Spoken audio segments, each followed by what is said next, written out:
പരമാത്മ ഇട്ടപ്പോ എനിക്ക് അറിയായിരുന്നു. അല്ല, ആത്മജയ്ക്ക് ഇത്രയും പ്രശ്നമായ സ്ഥിതിക്ക് എന്തായാലും ഓം പരമാത്മയ്ക്ക് പ്രശ്നമാവും. ഭയങ്കരം തന്നെ. പ്രഗ്നന്റ് ആവുന്നതിന് മുന്നേ മാഷ് പറഞ്ഞു അടുത്ത് നമുക്കൊരു കുട്ടി ആവുകയാണെങ്കിൽ ഈ പേരിട്ടോ. ഞാൻ പറഞ്ഞു ഈ പേരോ? അവന്റെ സമനില തെറ്റിയിരിക്കുക പാവം. വേറെ ഒരാള് എന്താ പറയാ ഈ നമ്മളുടെ വീഡിയോ എടുത്ത് ചെയ്ത് അതിന് താഴെയുള്ള കമന്റ് ഞാൻ ഇത് തുറന്ന് നോക്കിയപ്പോ മൊത്തം ഒന്ന് മാഷിന സൈക്കോ സൈക്കോ സൈക്കോ എന്ന് പറഞ്ഞിട്ടുള്ളത് തോന്നി. അതങ്ങനെ വരൂ, അതങ്ങനെ സംഭവിക്കൂ. സൈക്കോ മാത്രമല്ല, സൈക്കോ, ടോക്സിക് ഹസ്ബൻഡ്, നാർസിസ്റ്റിക്. ഇവരെ കുറിച്ച് പറയുമ്പോ നാട്ടുകാർക്ക് 100 നാവാണ്. എന്നെ കോവിഡ് ഒന്നും ബാധിച്ചിട്ടില്ല.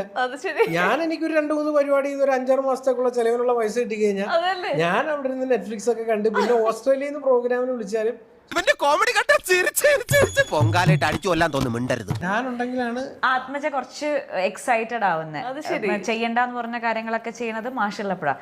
പിന്നെ എന്തോ വിചാരിച്ച് മത്തം കുത്തി കഴിഞ്ഞാൽ അതിനകത്തൊന്ന് അവക്കാടോ വരുമെന്ന് വിചാരിച്ചോ? ട്രോളൊക്കെ കണ്ടിട്ട് ഞാൻ എണീറ്റ് വരുമ്പോ തന്നെ ഭയങ്കര അട്ടഹസിച്ചൊക്കെ ചിരിക്കും. എന്തിനാ ചിരിക്കുന്നത്?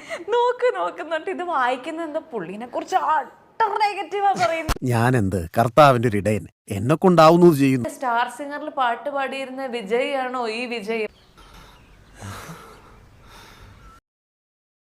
ഐഡിയ സ്റ്റാർ സിംഗർ കഴിഞ്ഞു. ഇപ്പൊ ഞാൻ ഇവിടെ എത്തി. ഇപ്പൊ ഇനി മുടി വരുന്നു. ഇനി അഭിനയിക്കാൻ തുടങ്ങാൻ പോയാ അതിനെല്ലാം കഴിവുള്ളോ ഇവിടെയുമുണ്ട്.